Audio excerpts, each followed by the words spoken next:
de la maison d'Israël. Amen. Aujourd'hui, avec l'aide du Seigneur, nous allons étudier la tribu de Issachar. Quelqu'un dise Issachar. Issachar. La semaine passée, on a étudié Zabulon. En d'autres termes, on aurait dû étudier Issachar avant Zabulon, parce que Issachar est le petit frère de Zabulon. Mais bizarre, c'est comme si le petit frère vient toujours en première. C'est toujours... Mais bon, le Seigneur est vraiment bon. Amen. Mais nous allons étudier aussi aujourd'hui la tribu d'Issachar. Amen. Et nous avons vu que leur père, Jacob, est devenu Israël. Et à la fin de sa vie, littéralement, il est en train littéralement de bénir ses fils, littéralement. Et c'est vraiment un homme, un patriarche, littéralement, qui a vécu, qui a vu le temps passer, qui a eu des expériences, littéralement, mais qui est à une position où il est en état de bénir et de transmettre, littéralement, des bénédictions à ses enfants. Amen. Il a béni, littéralement, chacun de ses enfants. Et aujourd'hui, nous allons voir qu'est-ce qu'il a dit, littéralement, sur Issachar. Amen.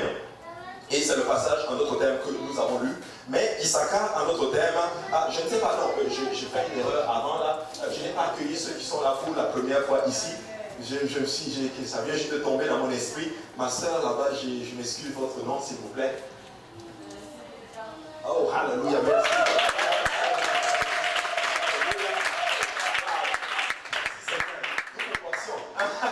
On a une Rebecca ici. Alors, nous sommes contents. Et je sais que ma soeur, au fond, elle est déjà venue ici, mais au service du jeudi, je pense, pasteur Yannick, je pense que c'est la première fois. Hein. Je pense que c'est la première fois qu'elle vient au service du jeudi. Hein. Oh, hallelujah, nous sommes contents de l'avoir. Juste me rappeler encore le nom. Comment? Myrlène. Hallelujah, content de voir la soeur Myrlène. Alléluia. Et le Seigneur est bon, que le Seigneur vous bénisse. Amen. Bienvenue aussi aux réguliers et aux régulières. Amen. Alléluia. Et nous allons continuer notre enseignement. Donc Issachar est le 9e fils de Jacob et il est le 5e par Léa, sa première épouse, littéralement. Donc nous avons vu littéralement que Jacob a eu 4 femmes. Il a eu Zilpa, Léa, Rachel et Dima. Et Léa lui a engendré Ruben, Siméon, Lévi, Judas, Issachar, Zabulon. Et la seule fille qu'il a eue, en d'autres termes, c'est Dina. Amen. Alléluia. Et c'est vraiment, littéralement, ce fils est aussi particulier, littéralement. Maintenant, nous allons étudier en d'autres termes à Issachar aujourd'hui. Nous allons voir quel genre de personnage, en d'autres termes, il était. Maintenant, regardez ce que la Bible dit dans Genèse chapitre 30, versets 14 à 18. La Bible dit: Ruben sortit au temps de la moisson des blés et trouva des mandragores dans les champs. Il les apporta à Léa, sa mère. Alors Rachel dit à Léa: Donne-moi, je te prie, des mandragores de ton fils. Elle lui répondit: Est-ce que tu aies pris mon mari pour que tu prennes aussi les mandragores de mon fils? Et Rachel dit: Eh bien, il couchera avec toi cette nuit pour les mandragores de ton fils. Le soir, comme Jacob revenait des champs, Léa sortit à sa rencontre et dit: C'est vers moi que tu viendras, car je t'ai acheté avec les mandragores de mon fils. Et il coucha avec elle cette nuit. Dieu exauça Léa qui devint enceinte et enfanta un 5e fils à Jacob. Léa dit: Dieu m'a donné mon salaire parce que j'ai donné ma servante à mon mari, et elle l'appela du nom de Issachar. Et Issachar, littéralement, c'est le mot hébreu Yishaskar, littéralement, qui veut dire il lèvera une récompense, littéralement. Ça, c'est la version Chouraki qui le dit, mais c'est quasiment traduit par homme salaire, en d'autres termes.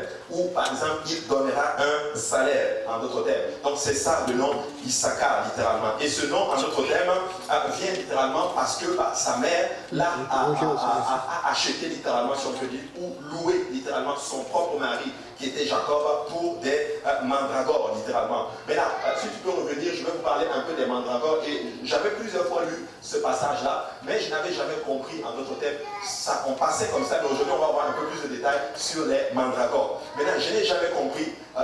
Léa était la mal-aimée, nous le savons, littéralement. Et son fils est allé chercher des mandragores pour sa maman. Mais Rachel, qui était stérile, a vu les mandragores et a dit: Donne-moi les mandragores, littéralement. Et là, Léa dit: Tu as pris mon mari, moi je suis la mal-aimée, et là tu veux maintenant les mandragores. Et là elle dit: Ok, je te donne-moi les mandragores, et mon mari, littéralement, viendra vers toi. Amen. Maintenant, ce que vous devez savoir sur les mandragores, c'est que c'était une plante, en d'autres termes. Et le fruit du mandragore en médecine, littéralement, a été utilisé dans la médecine pour soigner littéralement des maladies, en d'autres termes. Mais au Proche-Orient, on considérait, et on considère toujours aujourd'hui littéralement, que cette plante est considérée comme un aphrodisiaque, également capable de rendre l'humain plus fécond ou de faciliter ce qu'on appelle la conception. Donc, littéralement, il y avait cette tradition qui disait que quand tu prenais les feuilles de mandragore, littéralement, tu étais beaucoup plus féconde, en d'autres termes. Et c'est ça qui a poussé, on pense, littéralement, ce n'est pas écrit textus dans la Bible, mais c'est probablement ça qui a poussé Rachel et aller voir littéralement, elle a dit, donne-moi les mandragores, en d'autres termes, parce qu'elle, elle était stérile. Donc ce qu'il faut comprendre, c'est que quasiment les deux femmes étaient malheureuses. Léa parce qu'elle était mal aimée, mais Rachel parce qu'elle était stérile. Donc les deux sont malheureuses. Mais comme Léa est féconde, Rachel a probablement cru que c'est parce qu'elle mange les mandragores littéralement. Parce que même aujourd'hui, c'est considéré au moins au Proche-Orient que si tu manges cette feuille, tu vas devenir fécond en d'autres termes. Donc on pense, c'est pas écrit dans la Bible, mais on pense qu'elle est allée littéralement demander cela pour pouvoir être féconde. Et bien que la Bible ne dise pas que c'était justement les raisons qui ont poussé Rachel à voir les mandragores, on a supposé justement que Rachel pensait que ces mandragores allaient l'aider à concevoir un enfant et mettre ainsi fin à l'opprobre que nous causait sa stérilité. Vous savez, des fois, nous avons souvent tendance à vouloir utiliser des moyens pour avoir ce que nous voulons, en d'autres termes. Nous avons un besoin, au lieu de totalement faire confiance au Seigneur, nous allons partiellement faire confiance au Seigneur et essayer des moyens pour avoir ce que le Seigneur a promis. Mais toutefois, elle n'est pas devenue enceinte que plusieurs années plus tard. Nous le voyons dans Genèse chapitre 30, verset 22, où elle va concevoir Joseph, mais aussi Benjamin. Mais Léa avait jusque-là été humiliée littéralement, au point de dire littéralement qu'elle avait acheté son mari pour la nuit. En fait, Léa avait acheté son mari cette nuit-là pour des mandragores. Donc on peut supposer littéralement, ce n'est pas écrit dans les Écritures, que probablement que Jacob avait coupé tout rapport intime avec Léa. Parce qu'elle le dit spécifiquement. Elle le dit dans le passage que nous avons lu dans Genèse chapitre 30, littéralement. Elle dit, je t'ai acheté littéralement pour les mandragores de mon fils. Amen. Donc on peut en déduire littéralement que cette nuit-là, c'était vraiment une occasion pour Léa littéralement de concevoir, en d'autres termes, un autre enfant. Amen. Donc c'était vraiment très très très difficile pour notre Léa, mais c'est là justement qu'elle va prier au Seigneur et le Seigneur va l'exaucer cette nuit-là. Parce que la Bible dit, Dieu exauça Léa. Donc on pense que quand Jacob est allé en intimité avec elle, elle a probablement prié pour demander un autre enfant au Seigneur. Alors que l'autre cherche des mandragores pour chercher pour avoir un enfant, elle a le mari et elle prie pour avoir l'enfant. Et l'enfant va naître ce jour-là, d'où le nom qu'on lui donne Issachar, d'où le terme homme salaire, littéralement. C'est comme s'il est né parce que sa mère a loué, en d'autres termes, son propre mari. Ouais. Donc vous comprenez un peu dans quelles circonstances notre cher Issachar, en d'autres termes, est né. Donc, regardez ce que la Bible dit dans 1 Corinthiens 7,5. La Bible dit, ne vous privez point l'un de l'autre si ce n'est d'un commun accord. Là, je parle aux hommes et aux femmes mariées. Amen. Pour un temps, si ce n'est d'un commun accord, pour un temps, afin de vaquer à la prière, puis retourner ensemble de peur que Satan ne vous tente par votre incontinence. Et nous voyons ici que le fait qu'il avait coupé l'intimité, en d'autres termes, avec Léa, c'était vraiment très très très dur, en d'autres termes. Alors que la Bible dit, ne vous privez loin, pas les uns les autres, mari et femme. Mais comme je le disais, elle avait jusque-là été, en d'autres termes, humiliée. Mais cet enfant est né quasiment d'une location payée par des mandragores et il sera marqué littéralement par la servitude et la marque du prix d'achat. Et Issachar, en d'autres termes, est né humblement et il se cache et c'est en fait un homme de compassion, en d'autres termes. Il n'y a pas vraiment beaucoup de détails quand on lit les Écritures, mais quand tu commences à étudier en long et en large, tu vas voir que c'est un personnage, en d'autres termes, extraordinaire. Amen. Vous savez, les conditions de conception et même de la grossesse, littéralement, sont importantes pour un enfant. Un enfant peut naître, il peut être dans le ventre de sa mère, mais le contexte dans lequel il est même très, très, très, très important. Mais vous savez, on pense que c'est un enfant qui est discret, il est humble et il est vraiment quelqu'un dont on a besoin, en d'autres termes. Il est le fondateur de la tribu de Issachar, littéralement. Et lorsque son père Israël prophétise, voici ce qu'il reçoit comme bénédiction. Il dit, Issachar est un âne robuste qui se couche dans les étables. Il voit que le lieu où il se repose est agréable et que la contrée est magnifique. Et il court son épaule sous le fardeau, il s'assujettit à un tribut. Maintenant, le symbole de Issachar, en d'autres termes, c'est un âne. Hein? C'est un âne. Maintenant, on va faire un petit test. Qui peut me dire c'est quoi le symbole de Ruben? La mandragore. Symbole de Lévi, de Siméon. C'est l'épée et puis le balai. Hein? Celui de Lévi, le chandelier. Celui de Judas, le lion. Et celui de Zabulon, hein? C'était le bateau, amen. C'est même amen. C'est là derrière et puis je ne le vois pas. C'est le bateau. Mais aujourd'hui, nous allons étudier Issachar. Lui, son symbole, c'est l'âne, en d'autres termes. Pourquoi? Parce que son père avait prophétisé littéralement sur lui. Et vous savez, l'âne a une connotation souvent, même dans nos pays en Afrique, négative. Mais non, mais l'âne est un animal très intelligent et un animal très sage, littéralement. Il a les pieds littéralement pour pousser à des endroits impeccables. C'est un animal qui est capable d'aller partout. Et surtout, c'est un animal qui supporte patiemment la douleur et la souffrance, en d'autres termes. Et ça, c'était la particularité de notre cher Issachar. C'est un animal qui est patient.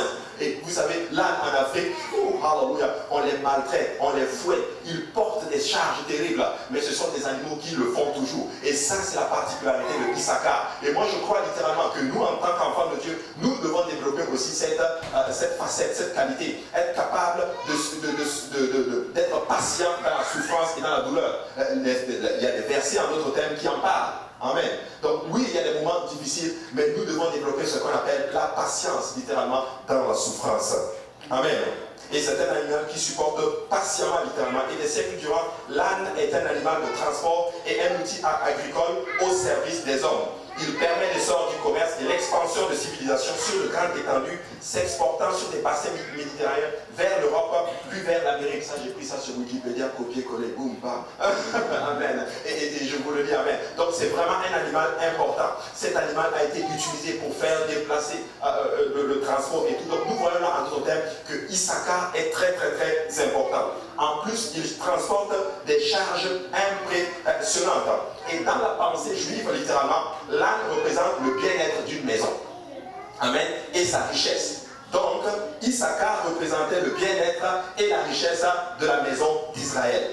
Amen. Donc, c'était un animal. Si cet animal se porte bien, ça veut dire que le peuple se porte bien, en d'autres termes. Et c'est nous, en tant que Issachar, littéralement, nous représentons personnellement le bien-être et la richesse de la maison de Dieu, littéralement. Tu sais, ton église locale, quand tu vas à l'extérieur, tu représentes la richesse et le bien-être de l'église locale. Alors, moi, je verrais vraiment que quand vous sortez dehors, parce que vous êtes en santé, parce que vous êtes joyeux, parce que vous êtes heureux, on dit, waouh, cette église-là de l'Est, là, non, ça c'est une église riche, c'est une église en santé. Ah, mais quand vous sortez et que vous êtes abattu, toujours abattu, on dit, oh, mais qu'est-ce qu'ils mangent dans cette église? Mais moi je rends grâce à Dieu que dans cette église, vous ne mangez pas mal, mais vous mangez bien. Hein? Je rends grâce à Dieu que vous êtes heureux. Vous n'êtes pas malheureuse. J'espère que vous n'êtes pas malheureuse étant ici dans la maison du Seigneur. Alléluia. Mais nous sommes heureux et nous représentons individuellement la richesse littéralement et le bien-être de la maison du Seigneur. Amen. Alors quand vous allez sortir, partout où vous allez aller, dites-vous toujours, je représente la richesse et le bien-être de l'église locale. Alléluia. Amen. Regardez ce que la Bible dit dans Matthieu 25, 1. Dites à la fille de Sion, voici ton roi vient vers toi, vient à toi plein de douceur et monté sur un âne, le petit d'une ânesse. Vous savez, le symbole d'Issachar, c'est l'âne. Mais Jésus-Christ a utilisé un âne pour entrer littéralement dans Jérusalem, pour pouvoir accomplir son ministère. Ça veut dire quoi? Ça veut dire que Issachar est comme quelqu'un qui permet littéralement, qui débloque les situations pour que la volonté du Seigneur puisse s'accomplir. Et moi, j'aimerais que nous soyons tous comme ça, où nous ne sommes pas des obstacles à l'œuvre de Dieu, mais nous sommes des bénédictions pour l'œuvre de Dieu. Tu sais, si l'œuvre de Dieu doit passer par le frère tel ou sœur tel, ça doit passer fluide, mais ça ne doit pas être un obstacle, littéralement. Et Zabulon, il portait, plutôt Issachar, il portait le Seigneur de gloire pour l'amener à accomplir la promesse qui allait sauver toute l'humanité. Waouh! Extraordinaire. Je ne sais pas, peut-être que c'est prophétique, mais moi je ne sais pas. Mais Issachar se soucie des autres et il sait s'abaisser pour avoir la force de porter. Écoutez ceci, tu sais, pour pouvoir avoir la force, il faut que tu sois capable de t'abaisser un peu. Et ça, c'est la capacité de Issachar, en d'autres termes. Issachar se laisse accaparer par les autres car il est serviteur et comme un bon bricoleur, il ramasse tout ce qui pourrait être utile pour rendre service. Et ça, c'est la capacité de Issachar. Et j'aimerais que le Seigneur bâtisse son église par cet esprit. Un esprit où nous sommes, on nous utilise. Et des fois, certains d'entre nous ont dit, oh non, moi là, on m'utilise à tort. Alléluia. Mais vous savez quoi? Si on m'utilise et que c'est pour la gloire du Seigneur, que le nom de l'Éternel soit béni. Amen. Alléluia. Nous ne devons pas arriver à une place et si on s'utilise, ah non, moi dans cette église-là, on abuse de moi, on fait ceci de moi. Non, ça c'était vraiment la particularité de Issachar, littéralement. Nous ne devons pas arriver à cette place où on dit, moi là, on exagère trop de moi je ne suis pas content. Non, il ne faut pas faire comme ça, parce que nous sommes des serviteurs. Certains disent, oh moi j'aimerais qu'on m'utilise. Mais quand on commence à t'utiliser, là maintenant c'est devenu un problème. Qui veut ici que le Seigneur l'utilise? Nous voulons tous que le Seigneur l'utilise. Mais alors si on vous utilise, ne vous plaignez pas. Alléluia. Et ça c'était littéralement notre cher Issachar. Et c'est un homme qui a les pieds sur terre, littéralement. Et il est bon à faire tout de façon discrète. Il est discret et on ne le remarque que quand il n'est pas là. J'aime Issachar littéralement. Tu le remarques que quand il n'est pas là. Quand il est là, on ne sait même pas qu'il est là. Mais quand il n'est pas là, tu sais qu'il n'est pas là. Écoutez, moi je rends grâce à Dieu, à ses frères et sœurs qui sont discrets. Mais quand ils ne sont pas là, oh maman, tu sens qu'ils ne sont vraiment pas là. Parce qu'ils font le travail de Dieu. Alléluia. Tout est basé sur eux. Mais il y en a souvent, eux là, ils font beaucoup de tapage, beaucoup de bruit. Et quand ils ne sont pas là, bon, alléluia, ils ne sont pas. Alléluia. Mais nous ne voulons pas être comme ça. Mais moi je rends grâce à Dieu parce que si chaque personne, vous là, tous qui êtes devant moi, si vous manquez dans la maison du Seigneur, on va savoir que vous manquez dans la maison du Seigneur. Alléluia. Là maintenant tout le monde est content, le Seigneur. Amen. Et je suis vraiment, non, ce que je dis c'est vraiment vrai. Mais nous devons arriver à une place que nous sommes discrets littéralement. Et c'est ça qui est important littéralement. Amen. Et c'est quelqu'un qui n'aime pas les places d'honneur. Et s'il devient orgueilleux, il perd son identité et ne trouve plus son chemin. Il sait qu'il est trop fier pour s'abaisser littéralement et il ne pourra rien. Que s'il est trop fier pour s'abaisser, il ne va rien porter. Oui, oui ma soeur. Est-ce qu'on peut définir exactement c'est quoi être discret? Ouais, être discret c'est ceci. Je vais laisser ici. Être discret c'est ceci. C'est ceux qui vont faire par exemple quelque chose et puis veulent que tout le monde sache. Ils vont faire mais oui, regarde. Oh non, hier soir, je suis venu ici et puis j'ai nettoyé l'église. Je ne suis pas venu nettoyer l'église, c'est juste un exemple. Non, on a nettoyé l'église. Ou bien hier, vraiment, quand on était ici, on a nettoyé l'église. On a même prié, on a prié 4 heures. Et après cela, on est descendu, on a nettoyé l'église, tout. On était même en jeûne. Alors, 4 jours de jeûne. On a nettoyé l'église et puis le Seigneur était vraiment bon. Non, c'était vraiment non. Parce qu'il faut vraiment que tu parles aux gens, vraiment. Il faut qu'ils commencent à se mettre au sérieux. Parce que quand j'étais en train de nettoyer l'église, là, j'ai même vu que dans la toilette, ils ont laissé les toilettes. C'est moi-même qui suis allé acheter. J'ai même les factures ici, mais je ne vais pas donner pour comme. Attends, même pour le Seigneur.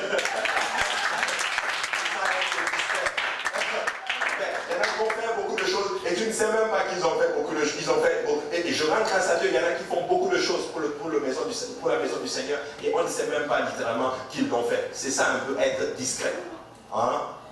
Je pourrais aller plus loin littéralement, mais je pense que vous comprenez en gros dans quelle direction. En d'autres termes, nous ne cherchons pas le m'as-tu vu, nous voulons juste faire l'œuvre du Seigneur. Amen. Et c'est ça qui est vraiment important. Ou bien par exemple, on va dire par exemple, non pasteur, tu sais, hier là, on est allé évangéliser vraiment. Non, c'est moi qui l'ai évangélisé. Tu vois la soeur qui était à l'église, c'est moi qui l'ai évangélisé, c'est vraiment moi. C'est moi qui. Tu vois, et on est plus discret. Amen. Il est discret, il ne cherche pas les places d'honneur, littéralement. Il ne cherche pas d'autres termes à être vu. Amen. Et la prophétie de Jacob sur Issachar dit qu'il se couche dans les étables. Ça veut dire ceci. Issachar n'aime pas le luxe, mais il aime le bien-être. Amen. Ça ne vous rappelle pas quelqu'un? Jésus-Christ est né dans une étable. Waouh, c'est pas quelqu'un qui cherche le luxe. Et c'est triste à dire, mais aujourd'hui, malheureusement, beaucoup d'enfants de Dieu aiment le luxe. Ils aiment le luxe, ils aiment bien mettre les choses pour qu'on les voit. Je ne dis pas qu'il faut devenir négligent, mais nous ne devons pas rechercher les choses juste pour qu'on nous voit. Amen. C'est très important. Donc, il n'aime pas le luxe, il aime le bienfait, et cela nous rappelle notre Seigneur Jésus-Christ. Maintenant, la pierre précieuse de Issachar, littéralement, et bon, ça c'est vraiment, c'est très partagé, vraiment très partagé, littéralement. Certains disent que c'est la saphir, d'autres disent en d'autres termes que c'est un terme que j'ai vu, c'est l'améthysite. Je ne sais pas littéralement c'est quoi cette pierre-là de couleur violette, littéralement. Certains disent que c'est le saphir, mais ce n'est pas vraiment important de le savoir littéralement. Il faut juste réaliser que chacun d'eux avait une pierre précieuse. Amen. Mais à la sortie de l'Égypte, littéralement, Issachar était au nombre de 54 000, âgés de 20 ans et plus, littéralement. Ils étaient nombreux. Mais quand on voit le deuxième recensement qui se fait à la rentrée dans la terre promise, il est 64 300. Waouh! La même chose, littéralement, le désert n'a pas un impact négatif sur lui, mais le désert a un impact positif sur lui. Il augmente avec la traversée du désert. Et quand j'ai vu le nombre, il a augmenté de 9 900 avec une moyenne de 248 chaque année. Vous savez, nous devons nous examiner tous les jours. Nous devons augmenter d'année en année. Moi, je rends grâce à Dieu. L'année passée, il y avait certaines personnes qui n'étaient pas là. Cette année, certains d'entre vous, vous êtes là. Mais je rends grâce à Dieu parce que l'année prochaine, il y aura encore d'autres personnes qui vont être là. Et au fur et à mesure que les années vont avancer, ces bancs vont se remplir, littéralement. Au fur et à mesure que les jours vont se passer, ces bancs vont se remplir. Au fur et à mesure, nous allons augmenter en maturité, en croissance, en patience. Mais nous allons augmenter.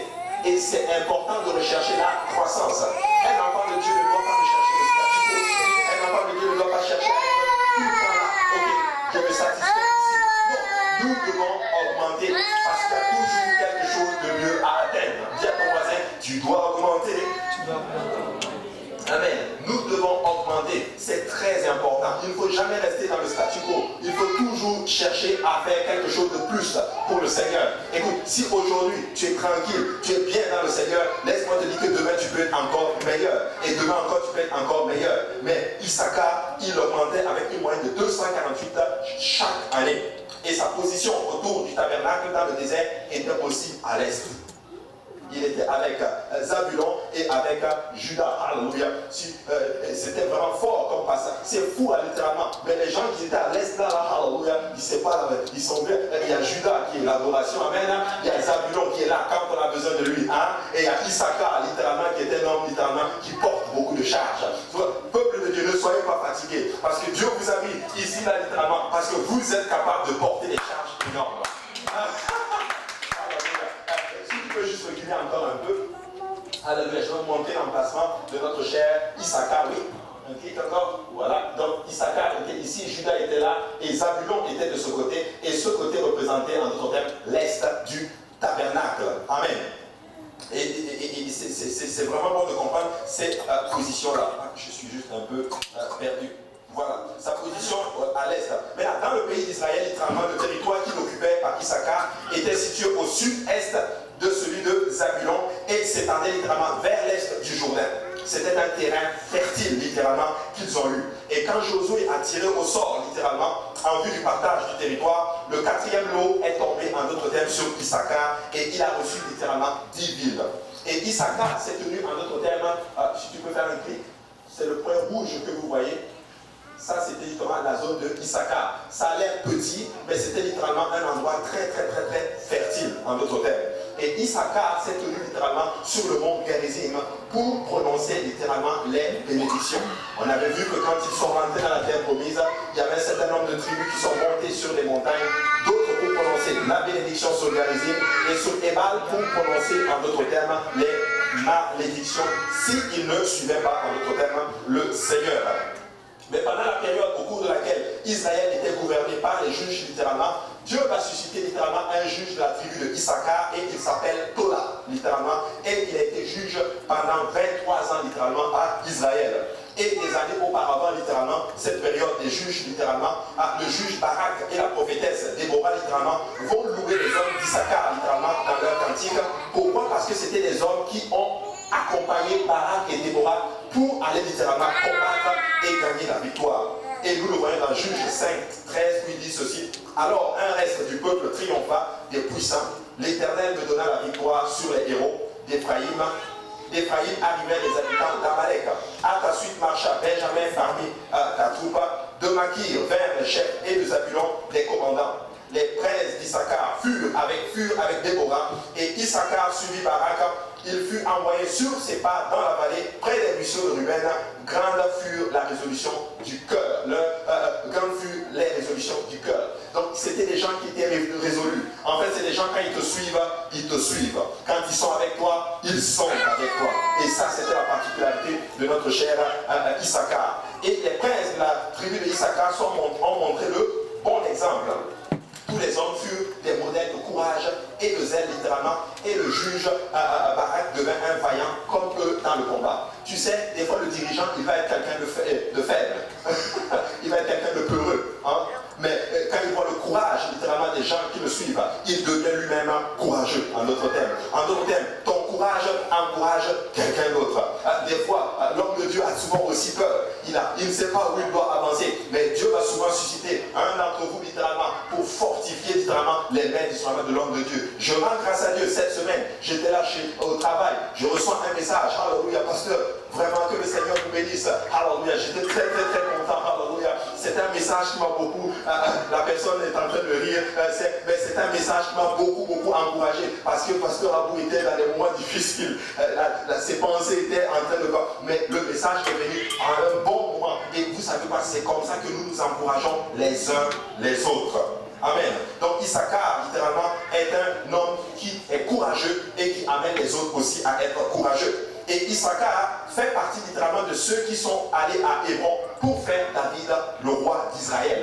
Quand David est devenu le roi d'Israël, toutes les tribus ont délégué des personnes pour aller littéralement et le faire roi. Mais Issachar littéralement fait partie de ces gens qui se sont dit, ok, nous allons aller encourager le roi. Écoutez, il encourage toujours. Nous allons aller lui prêter main forte. On pense qu'ils ont littéralement escorté David littéralement pour être le roi d'Israël. Amen. Et c'est vraiment important. Mais il y a quelque chose qui était particulier avec Issachar. C'est que sous le règne de David, les descendants d'Issachar étaient réputés pour quelque chose. C'était leur capacité à discerner le temps et pour savoir ce que Israël devait faire. Ça, c'était la particularité parce qu'ils avaient l'intelligence du temps. Nous le voyons dans 1 Chronique, chapitre 12, verset 32. La Bible dit, des fils d'Issachar ayant l'intelligence des temps pour savoir ce que devait faire Israël, 200 chefs et tous leurs frères sous leurs ordres. Les commentaires sur Issachar disent que Issacharite, littéralement, qu'est-ce qu'il fait? Il parle peu, il est calme et il est réservé. Mais quand il parle, il faut l'écouter car il a du sens, il a le sens du moment, du temps. C'est quelqu'un qui ne parle pas beaucoup, mais parce qu'il a l'intelligence du temps. Quand il parle, il faut l'écouter. Et je rends grâce à Dieu pour ces gens comme ça dans la maison du Seigneur. Ils disent pas un mot, ils sont discrets, ils sont calmes, ils observent, ils étudient la parole du Seigneur. Mais quand ils haussent la parole, quand ils lèvent la main pour parler, écoutez parce qu'ils disent des choses très puissantes. J'aimerais qu'on devienne un peu comme ça littéralement. Qu'on parle peu, mais qu'on sonne le temps littéralement dans lequel nous sommes. Et ça, c'était la particularité d'Issachar. Ils savaient dans quel temps on est. Pourquoi? Parce qu'ils avaient cette particularité, ils étudiaient la parole de Dieu et ils savaient littéralement dans quelle période on était. Écoute, si tu veux savoir dans quelle période on est, il faut que tu étudies beaucoup la parole du Seigneur. Si tu étudies la parole du Seigneur, tu sauras dans quel temps on est et tu vas avoir ce qu'on appelle l'intelligence du temps. En d'autres termes, les autres tribus spécifiquement, allez voir les Issacharites littéralement pour leur dire, ok, dans quel temps on est selon les textes et ils vont dire, selon les prophéties, voici où on est. En fait, c'est bizarre. Dans le Nouveau Testament, chaque apôtre représente une tribu. Et Issachar représente l'apôtre comment? On va en parler peut-être un autre jour, littéralement. C'est bizarre, Thomas était incrédule. Mais quand il a touché sa main, mis la main dans la côte du Seigneur, et qu'il a vu que, oh, là, c'est vraiment le Seigneur, le Maître. Oh, il a crié, mon Dieu, mon Seigneur et mon Dieu. Oh, alléluia. Issachar est juste extraordinaire, littéralement. Et en raison de leur aptitude à observer et à interpréter littéralement les événements, leur avis était suivi.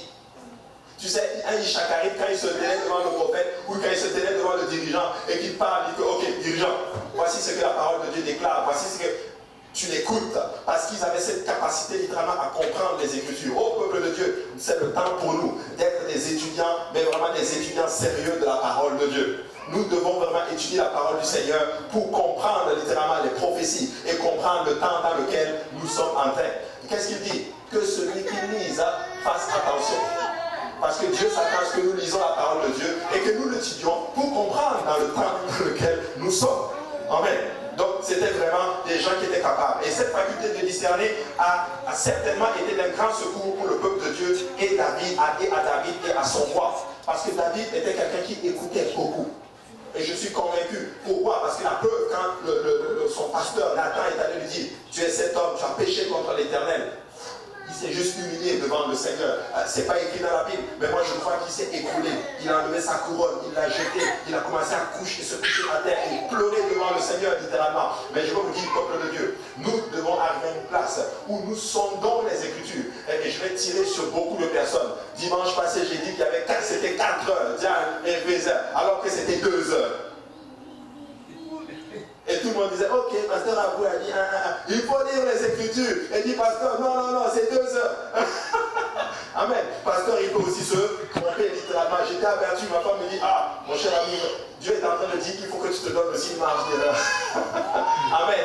Mais c'était 2 heures. Ils ont crié 2 heures, presque 2 heures. Et ceci. Donc nous devons sonder les Écritures. Amen. Nous devons même des fois arriver à une place où nous prenons des notes. Prenez les versets, étudiez-les, sondez les Écritures pour savoir si ce qu'on vous dit est exact.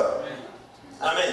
Et ça, c'est vraiment important. Donc, les croyants spirituels sont les vrais fils d'Issachar. Et nous connaissons le temps actuel. C'est déjà l'heure de nous réveiller du sommeil. Peut-être que vous ne connaissez pas grand-chose de la parole de Dieu, mais s'il y a une chose que nous savons, c'est que c'est l'heure de nous réveiller du sommeil.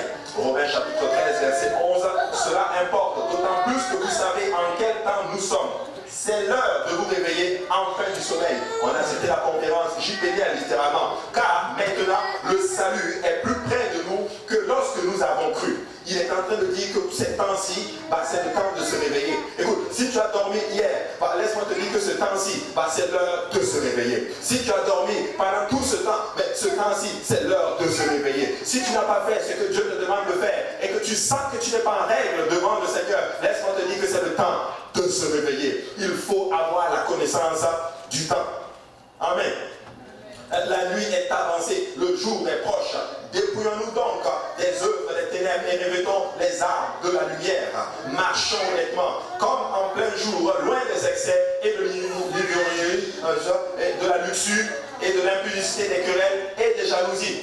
Mais revêtez à vous du Seigneur Jésus-Christ. Il dit, revêtez-vous du Seigneur Jésus-Christ. Mais la Bible dit dans Galates, chapitre, c'est Galates 3, 27 ou 24, je ne sais plus, mais dans le livre de Galates, littéralement, que ceux qui ont été baptisés en Christ, vous avez revêtu Christ. Maintenant, l'apôtre est en train de vous dire, c'est le temps de se revêtir de Christ.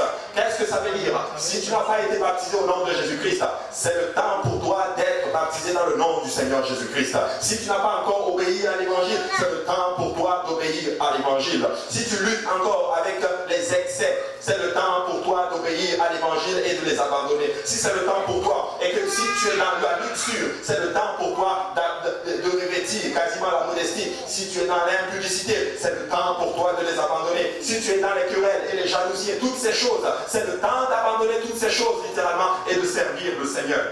Amen. Il dit, n'ayez pas soin de la chair pour satisfaire les convoitises. Discerner le temps, ce n'est pas chercher à connaître la date du retour du Seigneur.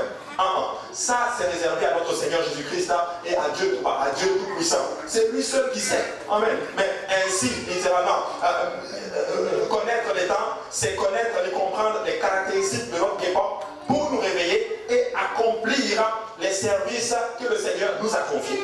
C'est ça, connaître le temps. C'est de savoir que c'est le temps pour moi de servir le Seigneur. C'est le temps pour moi d'être sérieux dans le Seigneur. C'est le temps pour moi d'être un enfant de Dieu. C'est le temps pour moi de tenir pour le Seigneur. C'est le temps pour moi de me réveiller du sommeil littéralement et d'être zélé pour le Seigneur. Ce n'est pas le temps d'être nonchalant. Écoute, même si tu as fait 10 ans dans le Seigneur, tu ne dois pas être nonchalant. Tu ne dois pas tomber dans la religion. Et écoute, tu dois être plus en feu aujourd'hui que le jour où tu as donné ta vie à Jésus-Christ. Nous ne devons pas arriver à une place où on disait, non, j'ai grandi. Alléluia, nous sommes tranquilles, je n'ai plus besoin vraiment d'être en feu. Oh, alléluia, moi je suis plus en feu que tout que jamais. Alléluia, nous devons garder ce feu en nous.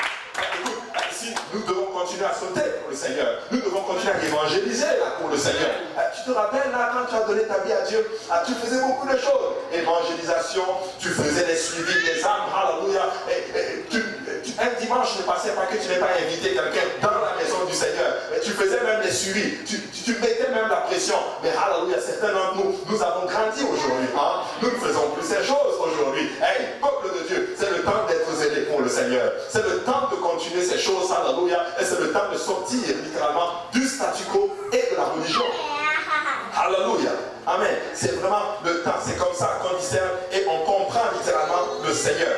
Et cette prise de conscience nous aidera à éviter les pièges de Satan et à mieux préparer la nouvelle génération au combat chrétien. Écoute, si nous ne sommes pas en feu, laissez-moi vous dire que ça va se répercuter littéralement sur la prochaine génération. Mais si nous sommes en feu, ils vont voir que eux ils sont en feu et ça va les prendre aussi en feu et ils vont continuer littéralement l'œuvre du Seigneur. Dis à ton voisin, c'est le temps d'être en feu pour le Seigneur. Alléluia. Et dis à ton voisin, deviens un Ishakarite ou un de la tribu de Issachar, littéralement. Alléluia. Amen. Et nous comprenons le temps en priant, en fréquentant la maison de Dieu et en lisant la parole de Dieu, littéralement. Nous allons comprendre le temps. Et d'après la tradition juive, les tribus de Zabulon et de Issachar semblent avoir développé ce qu'on appelle une relation de symbiose. Vous savez, il y a certaines tribus qui étaient comme proches, littéralement. On a vu Sion, ces deux-là, ils sont liés quasiment. Mais quand tu prends Issachar et Zabulon, ils ont comme une symbiose. Et dans le sens, littéralement, où ils disent que les descendants de Issachar dédiaient leur vie seulement à l'étude de la Torah. Et puis à la Torah, à l'étude de la parole, littéralement. Alors que les gens de Zabulon, eux, ils travaillaient pour les deux tribus, littéralement. Donc, ils se partageaient le mérite de l'étude, tandis que les autres partageaient le fruit de leur travail. Et là, il y a certaines personnes qui ont utilisé cette excuse, et je voulais vous l'enseigner pour vous dire que nous ne devons pas être comme ça. Ils ont utilisé cette excuse, littéralement, parce qu'aujourd'hui, ça a poussé, littéralement, certaines personnes à continuer dans le monde moderne, littéralement. Et dans la société israélite, c'est les Haredi, ils dédient leur vie à l'étude de la parole de Dieu et ils reçoivent littéralement l'aide du gouvernement. Ils ne travaillent pas, ils ne font rien. Ils enseignent, ils étudient juste la parole de Dieu et le gouvernement leur donne de l'argent. Ça, ce n'est pas l'esprit qu'un enfant de Dieu doit développer. Nous ne devons pas être paresseux. Il ne faut pas s'asseoir et dire, ok, je vais juste lire la parole de Dieu, l'Éternel pourvoira à tous mes besoins. Alléluia. Tu dois faire quelque chose pour subvenir à tes besoins. Il faut étudier la parole du Seigneur, mais il faut faire quelque chose. Paul a dit, vous savez vous-même que ces mains ont pourvu à mes besoins. Alléluia. Paul était un apôtre de Dieu, mais Paul travaillait dur. Il était faiseur de tente pour subvenir à ses propres besoins. Alors, un enfant de Dieu ne doit pas développer la paresse.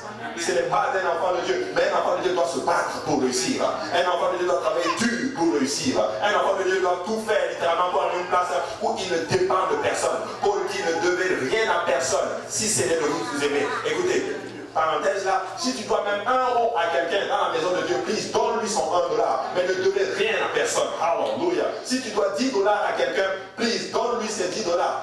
Écoutez, je vais faire ma petite parenthèse, je vais parler. Aujourd'hui là, je vais parler. J'allais juste prendre les cailloux, me jeter, mais je vais sortir par ici. Écoutez, quand vous allez, il y a beaucoup de personnes qui commencent à avoir des entreprises dans la maison du Seigneur. Quand vous allez travailler ou vous allez demander un service littéralement dans la maison du Seigneur à un frère ou une soeur, écoute, tu prends le service et tu payes là, tout de suite. C'est pas genre, je vais te payer demain, ou je vais te payer après. Et après tu ne payes pas, parce que dans le monde tu ne fais pas ça. Dans le monde, quand tu arrives, tu prends, tu payes. Mais dans la maison du Seigneur, nous faisons travailler les enfants de Dieu et nous ne les payons pas. That's not good. Ça, ce n'est pas bon. Écoute, dans la maison du Seigneur, écoute, moi je n'ai pas envie. Écoute, si je te dois 10 dollars, viens me voir, je vais te payer tes 10 dollars tout de suite. Si je te dois quelque chose, viens me voir, mais je ne vais pas, j'ai pas envie de devoir à quelqu'un quelque chose, si ce n'est de t'aimer. Attends, nous mettons pour le Seigneur.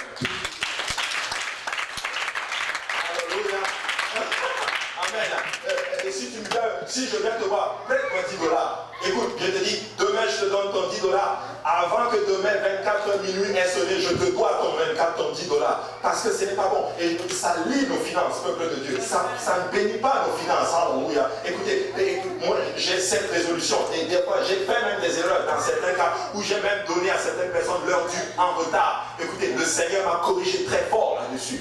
Il m'a dit, ne fais plus jamais cela. Amen. Ce n'est pas bon. Ce n'est pas bon. Si l'autre travaille pour toi, paye-lui. Ma mère me disait ceci, n'attends jamais que la sueur de l'ouvrier tombe à terre. Quand j'étais tout petit. Alléluia. Amen. Donc, maintenant, dis à ton voisin, nous allons être bénis. Amen. Et nous allons être bénis. Amen. Donc, il faut faire le travail du Seigneur. Donc, nous convenons en priant, en disant et en étudiant la parole du Seigneur. Donc, nous devons faire quelque chose. Vous savez, Issachar a participé au réveil au temps d'Ézéchias. Et il savait discerner littéralement le temps. Est-ce que vous savez que la femme sunamite, dans les Écritures, dans 2 Rois chapitre 4, versets 8 à 14 et ainsi de suite, était une Issacharite? Je vais vous le lire. Un jour, Élisée, 2 Rois 4, 8, Élisée passait par Sunem. Il y avait là une femme de distinction qui le pressa d'accepter à manger. Et toutes les fois qu'il passait, il se rendait chez elle pour manger. Elle dit à son mari, voici, je sais que cet homme qui passe toujours chez nous est un saint homme. Faisons une petite chambre haute avec des murs et mettons-y pour lui un lit, une table, un siège et un chandelier afin qu'il s'y retire quand il viendra chez nous. Waouh! Élisée est en train de passer. Mais il y avait cette femme de distinction pour dire que c'était une femme riche. Alléluia. Est-ce que vous savez que Dieu va utiliser aussi des gens riches pour bénir son œuvre? Il va y avoir des gens riches là. Vous êtes même riches. Il va y avoir des millionnaires dans cette maison. Moi je le crois, alléluia. Vous allez être des millionnaires. Dieu va tellement vous bénir littéralement que vous allez commencer à faire des chèques à l'église. Vous n'allez même pas compter combien vous donnez à l'église. Il y a un besoin. Tu vas juste mettre un. Le pasteur complète les zéros. Amen. Et je ne suis pas un prédicateur de la prospérité. Je suis juste en train de parler. Il y en a qui me... Moi je veux la richesse. Hein? Vous ne voulez pas. Venez me donner. Mais je sais, je vous assure, Dieu va tellement vous bénir littéralement. Vous n'allez pas galérer tant que vous servez le Seigneur.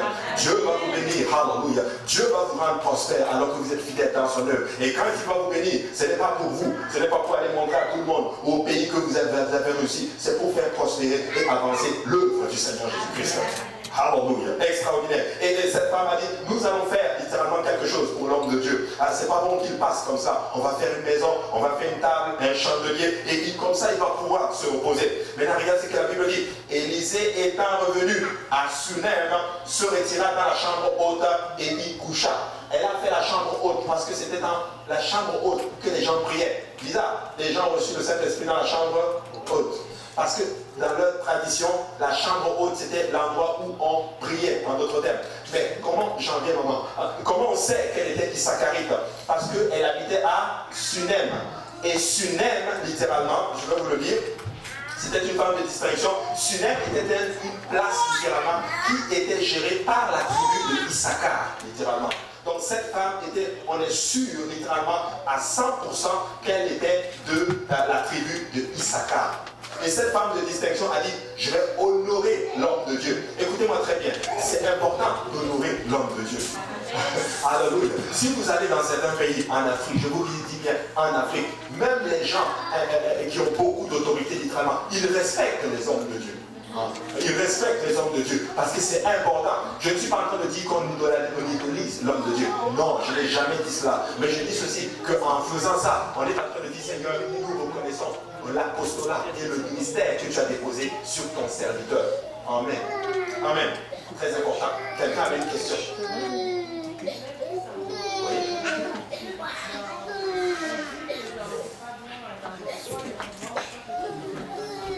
Oui.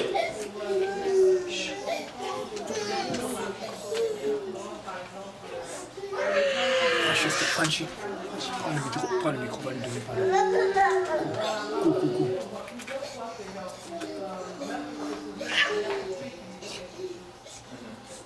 Ok. Est-ce que c'est bon? La question c'est quoi? Le foulard et tout? Non, mais pas le foulard, mais juste avoir quelque chose que tu peux te rappeler souvent que genre, par exemple, il y a du... Ok. Je veux m'assurer que je comprends bien la question. Ok. Non, mais dans le temps, par exemple, moi, ma question, parce que genre, des fois, ben, j'ai un dilemme. Parce qu'on m'a dit que c'est pas une bonne idée que tu as, par exemple, quelque chose que tu peux te rappeler de Dieu. Par exemple, pour les Israélites, des fois, ça peut être des franges ou avoir une chambre haute. Pour prier, là, tu avais un endroit à toi spécifiquement. Mais on avait dit que genre, c'était pas une bonne idée parce que genre, sinon, tu faisais comme si c'était comme une idolâtrie ou genre, tu mettais comme genre, si ton temple, si tu peux pas. Est-ce que tu arrives à Je vois ce que tu veux dire, mais ça, non, c'est pas vraiment. Non, je ne suis pas d'accord avec ça. Parce que c'est ta relation avec le Seigneur. Moi, je pense que c'est même bon d'avoir un endroit où tu pries. Tu vois? Parce que c'est ton endroit où tu sens la présence du Seigneur. Tu n'es pas en train d'idolâtrer justement la chose. En fait, il faut avoir un endroit pour prier, mais il ne faut pas arriver à une place où tu dis, je ne sais pas seulement dans cet endroit, je ne prie pas. C'est là la nuance, en d'autres termes. Donc, c'est ton endroit où tu pries, mais tu es ouvert. Parce que ce qui se passe, que le Seigneur a dit, c'est le temps où ce n'est plus sur cette montagne que vous adorerez le Seigneur, mais c'est en esprit et en vérité que vous allez adorer le Seigneur. Donc ça, c'était vraiment chez les Juifs qui pensaient que c'est vraiment à Jérusalem seulement que la présence du Seigneur se trouve. Donc, ce n'est pas la bonne pensée à développer littéralement. Oui, c'est bon d'avoir un endroit où c'est ton temps, un lieu de prière, ou même ton temps de prière, mais il faut arriver à une place aussi où tu vas juste capable de prier ailleurs. Ça répond à la question? Donc c'est un peu cela. Donc ne développons pas l'esprit un esprit carré et développer un esprit religieux, littéralement. Amen. Oui, il faut avoir un endroit de prière, mais je peux prier aussi ailleurs. Tiens. Amen. Tu peux prier au travail, tu peux prier à l'école, tu peux prier chez nous, littéralement. Mais ce n'est pas la religion. Oui. Et en revenant avec ce que ça disait, ça me rappelle, il y a peut-être 2 jours, je discutais avec quelqu'un. Et c'est quelqu'un qui est de confession catholique. En fait, il discutait par rapport au chapelet, donc tout se rappelait de Dieu. Donc elle a dit ça m'a juste. Parce qu'ils disent que, ok, il faut savoir que, ok, Dieu, c'est comme un truc de chance, de bonheur, ou bien avoir une croix. Il se balade toujours avec la croix pour se souvenir que, ok, Dieu. Bon, moi je disais que c'est pas bon. C'est pas bon. Non, non, c'est pas bon parce que ça, ce sont des choses qui ne sont pas dans la Bible. Se retirer dans un endroit, une chambre haute pour prier, c'est biblique. Tu vois, tu peux même arriver à une place où, par exemple, tu es chez un frère, il y a beaucoup de personnes qui sont en train de parler, et puis toi, tu te retires dans un endroit, peut-être quelque chose de fermé, et tu passes du temps dans la présence du Seigneur. Mais commencer à prendre des chapelets, ça, c'est pas biblique. Parce que nous ne voyons pas ça dans la Bible, les affaires de croix. Même si le but c'est pour te rappeler du Seigneur, nous ne voyons pas ça dans la Bible. Bon. Donc c'est bon à comprendre cela. Cette femme résidait à Sunem, qui était une petite localité au pied du mont Tabor, à 10 km environ de Nazareth, littéralement. Et un peu plus de la ville de Naïm. Et cette localité était gérée par la tribu de Issachar, dont les écrits témoignent qu'elle avait de l'intelligence, littéralement. Et son action montre que c'était une femme qui était intelligente. Elle savait discerner. Ok, c'est l'homme de Dieu, nous devons faire quelque chose, littéralement, pour l'accueillir. C'est cette femme, littéralement, qui va tomber enceinte, littéralement, quand le prophète va demander à Géasi, demande-lui, en d'autres termes, qu'est-ce qu'elle veut qu'on lui fasse. Et Géasi dit, elle n'a pas d'enfant. Ok, tu auras un enfant. Elle va avoir un enfant et cet enfant littéralement va mourir. Et c'est cette femme qui va prendre l'enfant, qui va plutôt laisser l'enfant avec le père et elle va aller voir l'homme de Dieu. Et c'est cette femme qui va déclarer cette fameuse phrase, tout va bien. Écoute, son enfant est décédé, mais tout va bien. Parce que je sais en qui j'ai mis ma confiance. Elle est allée et finalement par la suite, vous lisez bien le texte, l'enfant a ressuscité spécifiquement. Amen. Et c'était une dame de Issachar et c'était une femme de distinction. Mais nous parlons tout ça, mais Issachar avait aussi une faiblesse. En d'autres termes, ou du moins, un roi de Issachar avec une grosse faiblesse. C'est un esprit de vengeance et aussi un esprit de colère, littéralement. Nous le voyons dans 1 roi 15, 16 et 27 et 1 roi 16, 13, littéralement, où le roi Baécha, littéralement, et c'était le deuxième roi, littéralement, de la tribu, plutôt du royaume d'Israël, littéralement, parce que Israël s'était scindé en deux. Il y avait le royaume de Juda et puis il y avait aussi le royaume d'Israël, en d'autres termes. Et il était le deuxième roi, il s'appelle Baécha. Et Dieu l'a élevé littéralement pour détruire la maison de Jéroboam. Mais Baécha était violent et animé d'un esprit de vengeance. et il a exterminé toute la maison de Jéroboam jusqu'au dernier. Mais il a oublié d'honorer le Seigneur et d'avoir une vie sainte. Alors il y a eu une prophétie terrible qui est tombée en notre thème sur lui. Et voici ce que le Seigneur dit sur lui dans 1 Roi chapitre 16, versets 2 et 1 et 3. Il dit, je t'ai élevé de la poussière, je t'ai établi chef de mon peuple d'Israël, mais parce que tu as marché dans la voie de Jéroboam et que tu as fait pécher mon peuple d'Israël pour mériter par leur péché, voici je vais balayer Baïcha et sa maison. Et je reviendrai et je rendrai ta maison semblable à la maison de Jéroboam, fils de Nébat. Nous voyons là ici qu'il s'est énervé et il est allé effacer littéralement tout le monde. Écoutez, même si on t'a fait du mal, ne rends pas le mal. Nous devons faire le bien. Vous savez, la façon littéralement de corriger le mal, c'est de faire le bien. Si on t'a fait du mal, écoute, ne laissez pas de faire la même chose. Et des fois, nous sommes des spécialistes pour rendre à l'autre ce qu'on nous a fait. Des fois, ça ne va pas être physique. Des fois, ça ne va pas être aller frapper ou faire quoi que ce soit à la personne. Mais des fois, ça peut être, je ne sais pas moi, des actions que nous posons juste pour faire mal à la personne. Écoute, si je t'ai fait du mal, littéralement, ce n'est pas la raison pour me faire du mal. Si je t'ai fait du mal, c'est parce que j'ai un problème. Et j'ai besoin de toi pour m'aider à sortir de ce problème, littéralement. Prie pour moi et Dieu va m'aider. Mais ne nous rendons pas le mal pour le mal, mais rendons-nous le bien pour le bien. Amen. Et nous voyons bien Baïcha qui est devenu littéralement fier, il est devenu orgueilleux. Alors ses ennuis ont commencé car sa force se trouvait en fait dans son humilité. N'oubliez jamais ceci, peuple de Dieu. Notre force se trouve dans notre humilité. Quand tu es humble, ça veut dire que tu es très très très très fort. Nous pensons des fois que l'humilité est une faiblesse. Non, l'humilité n'est pas une faiblesse, l'humilité est une force. Voilà pourquoi notre Seigneur Jésus était très très très très fort. Parce qu'il s'est humilié. Lui qui est très glorieux littéralement. Lui dont les anges sont en train de crier Saint, Saint, Saint est l'Éternel des armées. Il a mis toute sa gloire de côté. Il est venu sur cette terre. Il a marché parmi nous comme un simple homme. Il est même né dans une étable au milieu des animaux. Lui le roi des rois. Vous vous rendez compte que le roi des rois n'avait même pas une maison pour lui-même. Il n'avait même pas une maison où poser sa tête, littéralement. Le créateur des cieux et la terre, littéralement. Oh, quel Dieu humble. Et je rends grâce à Dieu de servir un grand Dieu comme cela. Et vous savez ce qui me frappe, c'est que quand nous allons le voir avec ces mêmes blessures, littéralement, ces cicatrices, littéralement, qu'il a eues lors de sa flagellation, littéralement. Écoutez, il ne recherche pas la luxure, il ne recherche pas la beauté, il recherche juste le bien-être de son peuple. Et nous devons tendre littéralement à être comme notre Seigneur. Écoutez, notre force se trouve dans notre humilité. Notre force se trouve lorsque nous nous soumettons au Seigneur. Mais si nous devenons fiers et orgueilleux, notre force va partir et nous n'allons pas pouvoir accomplir les choses que le Seigneur nous a commandé de faire. Amen.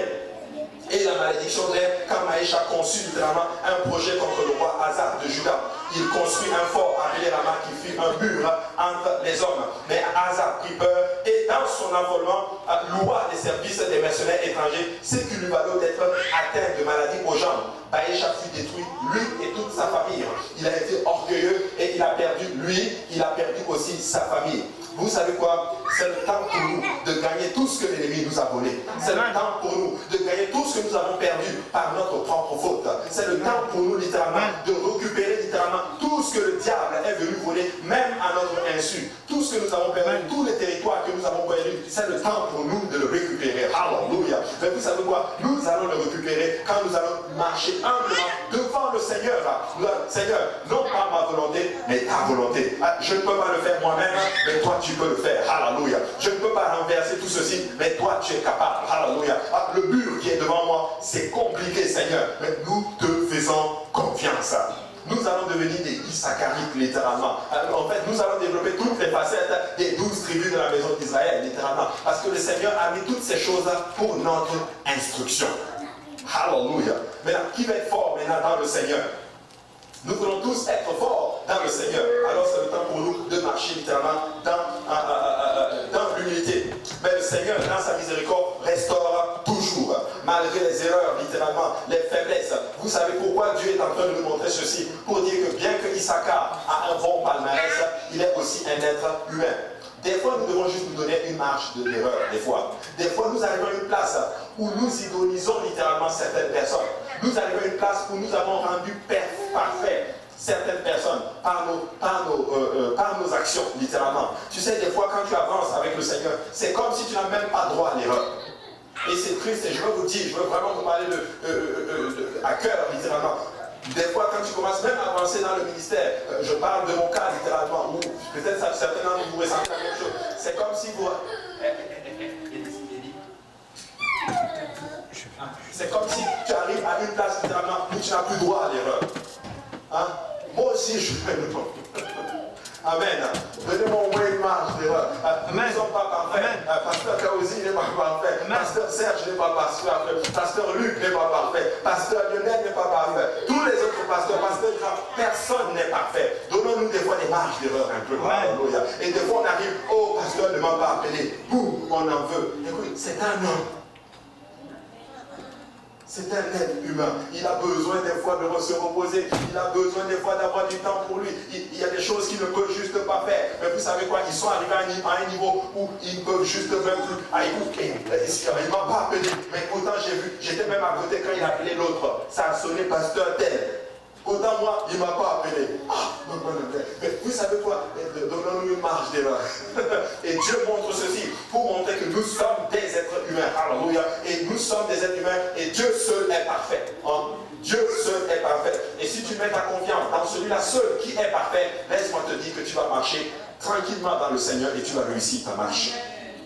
Alléluia. Et là, Issachar dit Dieu restaure beaucoup d'Issachar et Dieu va montrer littéralement que c'est un homme mais qui a aussi ses erreurs. Mais à la fin de sa vie, Moïse va aussi prophétiser sur Issachar, littéralement. Moïse va prophétiser sur les différentes tribus. À Deutéronome, chapitre 33, verset 18. Je n'ai pas mis les versets d'avant, mais la Bible dit qu'à ce moment-là, Moïse est appelé le roi de Yeshurun. En français, c'est traduit Israël. Mais quand tu prends le terme, c'est Yeshurun, c'est un autre terme, pour montrer Israël dans son état parfait. Et là, Moïse est roi. C'est la première fois qu'on appelle Moïse roi dans les Écritures. Ça veut dire qu'à ce moment, il a une autorité, alléluia, que Jacob n'avait pas, parce que Jacob était prince d'Israël. Mais laissez-moi vous dire qu'à ce moment-là, il est le roi en ce moment. Et le roi a toute l'autorité de déclencher la bénédiction maintenant. Le roi, par la puissance de sa parole, déclenche ta bénédiction maintenant. Écoute, un président peut parler dans ta vie, un gouverneur peut parler dans ta vie, mais quand un roi parle dans ta vie, ça a plus d'autorité. Alléluia. Les princes de ce monde peuvent parler dans ta vie, les rois de ce monde peuvent parler dans ta vie, mais quand Jésus-Christ parle dans ta vie, alléluia, laisse-moi te dire que cette chose s'accomplit maintenant. Et moi, je n'ai pas besoin qu'un roi terrestre parle dans ma vie ou qu'un dignitaire terrestre parle dans ma vie. J'ai juste besoin que Jésus-Christ parle dans ma vie. Que Jésus-Christ dise qu'il y ait la lumière dans ma vie, qu'il y ait la paix dans ma vie, alléluia, qu'il y ait la grâce et la miséricorde, qu'il y ait ses attributs dans ma vie. Et laisse-moi te dire que c'est ça qui compte et c'est tout ce qui compte. Alléluia. Vous savez, nous avons juste besoin d'une parole de l'Éternel. Moïse est roi et Moïse est en train de parler et là nous devons prêter attention. Écoute, quand un roi parle, tu prêtes attention. Alléluia. Quand quelqu'un qui a de l'autorité parle, tu prêtes attention. Sur Zabulon, il dit, réjouis-toi, Zabulon, dans tes courbes, et toi, Issachar, dans tes tentes. Il est en train de dire ceci, Issachar, toi tu vas juste, en fait tu vas tout le temps te réjouir. Pourquoi? Rien ne va t'affecter, ni la mort, ni les dominations, ni les êtres humains, ni les choses présentes, ni les choses à venir. Nous, toutes ces choses ne pourront t'affecter, tu vas tout le temps te réjouir. Alléluia. Tu vas te réjouir dans le Seigneur. Et ça, c'est la facette que nous, enfants de Dieu, nous devons déclarer. Je sais que ce n'est pas facile dans nos vies. Certaines personnes passent par des moments difficiles. Problèmes finances, problèmes spirituels, problèmes familiaux, mais peu importe la situation, nous nous réjouissons dans le Seigneur. Alléluia. Parce que ces choses ne peuvent pas nous lier. Ces choses ne peuvent pas nous séparer de l'amour de Dieu qui a été manifesté en Jésus-Christ. Voilà pourquoi nous nous réjouissons. Alléluia. Donc peu importe ce qui arrive, nous sommes plus que vainqueurs par celui qui nous a fortifiés. Alléluia. Parce que notre confiance se trouve dans le Seigneur Jésus-Christ. Alléluia. Et quand tu es dans le Seigneur Jésus-Christ, c'est la joie qui doit rayonner sur ton visage. C'est la réjouissance qui doit rayonner sur ton visage. Voilà pourquoi l'apôtre Paul déclare, réjouissez-vous. Je vous le commande, réjouissez-vous encore. C'est littéralement un commandement d'être dans la joie du Seigneur. Écoute, n'aie pas l'esprit abattu. Écoute, tu es juste je prépare peut-être un jour un enseignement là-dessus. Ton infirmité ou ton handicap, ce n'est pas un handicap, mais ton handicap ou même ton infirmité est une occasion pour le Seigneur de se glorifier. Écoute ce fait, ton handicap est une opportunité pour Dieu de se glorifier. Alléluia. Donc peu importe l'handicap qui est dans ma vie, c'est une opportunité pour le Seigneur de se glorifier. Et ton handicap ne peut pas t'empêcher de faire ce que Dieu te demande de faire. Ton handicap est même une force pour faire ce que Dieu te demande de faire. Mais écoutez, j'ai vu des gens qui n'ont pas de main ni de pied qui prêchent la parole de Dieu. J'ai vu des gens qui étaient dyslexiques qui prêchent aujourd'hui la parole de Dieu. J'ai vu des gens qui étaient dans les drogues qui prêchent la parole de Dieu. J'ai vu même des gens qui étaient homosexuels que Dieu a délivrés qui prêchent la parole de Dieu. Donc peu importe l'handicap qu'il y a dans notre vie, c'est une opportunité pour le Seigneur de se glorifier. Mais beaucoup d'enfants de Dieu regardent aujourd'hui littéralement leur handicap. Ils regardent leurs problèmes. Je ne peux pas faire ceci parce que j'ai tel problème. Je peux faire telle chose parce que moi j'ai tel problème et Dieu va se glorifier. Hein?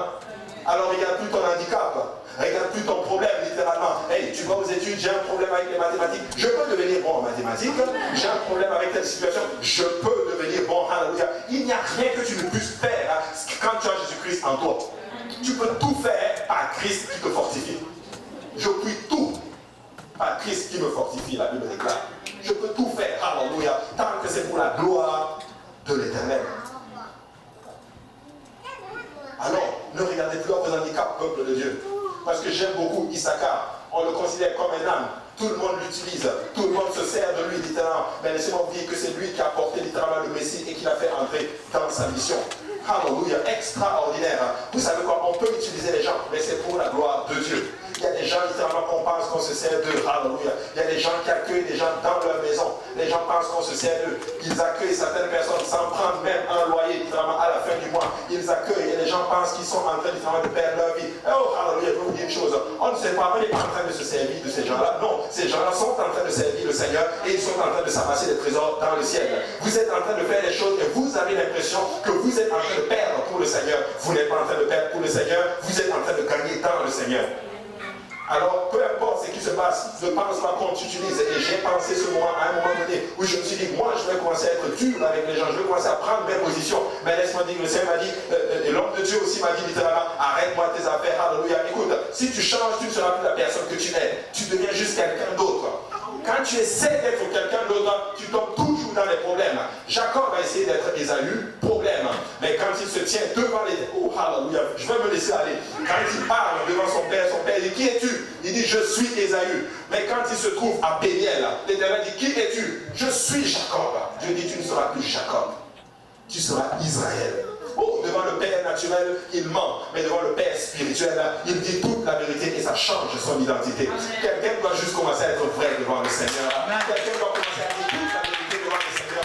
Voici ce que je suis et Dieu va changer ton identité. Alléluia. Des fois, nous ne sommes pas là où nous sommes parce que nous sommes faux devant le Seigneur. Alléluia. Et que tu ne peux pas cacher, tu ne peux rien cacher à l'Éternel. Alléluia. Dis-lui toute la vérité et il va te changer. Alléluia. Quelqu'un doit juste dire, Seigneur, prends-moi tel que je suis. Voici ce que je suis. Change-moi. Alléluia. La première pour le Seigneur. Alléluia. Alléluia. Il est le Seigneur de gloire. Alléluia. Ils appelleront les peuples sur la montagne. Là, ils offriront des sacrifices de justice, car ils suceront l'abondance de la mer et les trésors cachés dans le sable. Voici la promesse de Zabulon. Ils vont appeler littéralement les gens sur la montagne. Tu sais, la montagne, c'est un endroit où on donnait aussi des sacrifices. Ça veut dire qu'ils vont littéralement appeler les gens à servir le Seigneur Jésus-Christ. Oh, quelle promesse extraordinaire de notre cher Zabulon et de notre cher Issachar. Et nous devons appeler les gens à monter sur la montagne. Nous devons appeler les gens à servir le Seigneur. Nous devons appeler les gens à faire l'œuvre du Seigneur. Nous devons encourager les gens à faire ce que Dieu nous demande de faire. Parce que nous devons développer cette capacité en d'autres termes de Issachar. Alléluia, quelle tribu extraordinaire. Ils ont beaucoup impacté Israël par leur connaissance, par leur intelligence, par leur servitude, par leur étude de la parole de Dieu. Ils bénissent littéralement le peuple, littéralement. Et je suis convaincu littéralement que Judas allait consulter littéralement, ou du moins le roi allait consulter Issachar. Dis-moi dans quel temps nous sommes pour que je puisse prendre mes décisions. Alléluia, extraordinaire. Dis à ton voisin, tu veux un Issacharite dans ta vie. Ou du moins, deviens un Issacharite. Extraordinaire. Et dans le Nouveau Testament, comme je l'ai mentionné, parmi les 12, chaque apôtre était comme symbolisé par une tribu. Ils disent que c'est Thomas. Je ne sais pas, mais je l'ai vu justement en tapant, en faisant des recherches sur Internet. Mais ce qui se passe, une chose que vous devez comprendre, peu importe que ça soit vrai ou pas vrai, une chose que vous devez comprendre, c'est le temps pour nous de connaître le temps dans lequel nous sommes. Et dans le Nouveau Testament, Issachar fait partie des 12 tribus des élus du Seigneur qui vont monter, les 144 000. On cite Issachar littéralement. Laissez-moi vous dire que c'est une tribu extraordinaire. Et nous devons développer les facettes d'Issachar dans nos vies. C'est le temps pour nous de connaître le temps dans lequel nous sommes. Et nous, Dieu dit que nous sommes dans le temps de la moisson. Nous sommes dans le temps de réveil. Nous sommes dans le temps où nous devons servir le Seigneur. Nous sommes dans le temps où nous devons faire l'œuvre du Seigneur. Nous sommes dans le temps où nous devons être plus que jamais zélés pour l'œuvre de Dieu. Alléluia. C'est le temps pour nous de dire, ok, nous nous levons et nous allons faire la volonté de Dieu.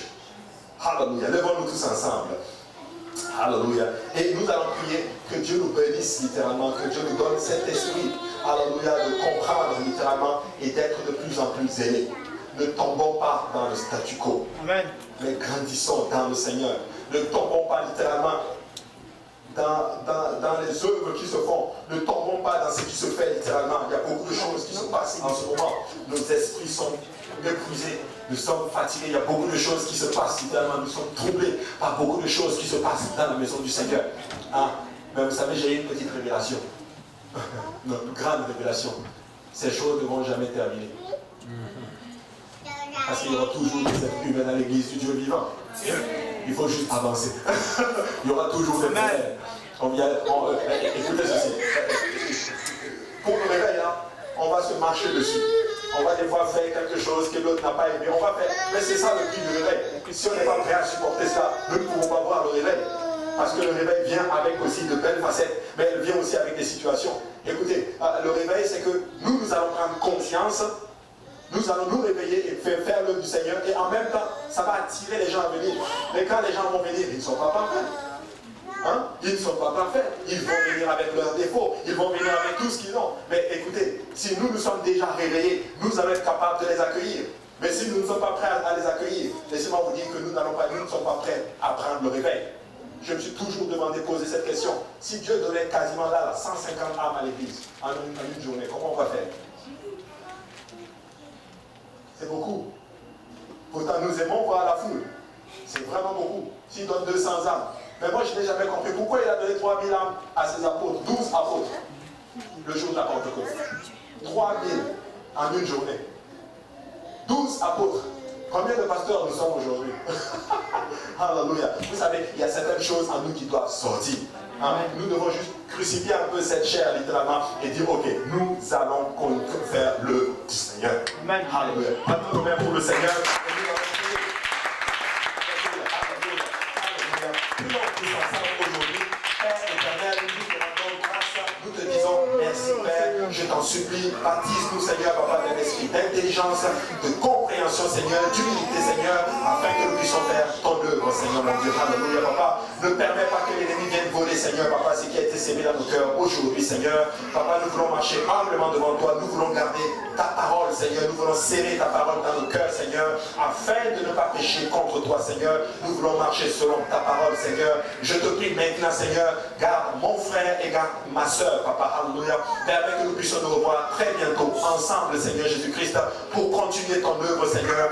Dépose un esprit de force, de persévérance, un esprit d'encouragement Seigneur sur mon frère et ma soeur Seigneur mon Dieu. Alléluia. Que ceux qui ont l'esprit abattu Seigneur, qu'ils soient renouvelés Seigneur. Alléluia. Par la puissance de ton esprit Seigneur mon Dieu. Alléluia. Garde-nous tous ensemble Seigneur. Alléluia. Que toute gloire te revienne. Alléluia. Et c'est dans le nom de Jésus-Christ que nous avons prié notre Seigneur. Alors nous allons battre les mains pour notre Seigneur Jésus-Christ. Nous lui disons merci. Alléluia. Amen. Merci Seigneur. Et vous avez salué votre voisin, que le Seigneur te fortifie.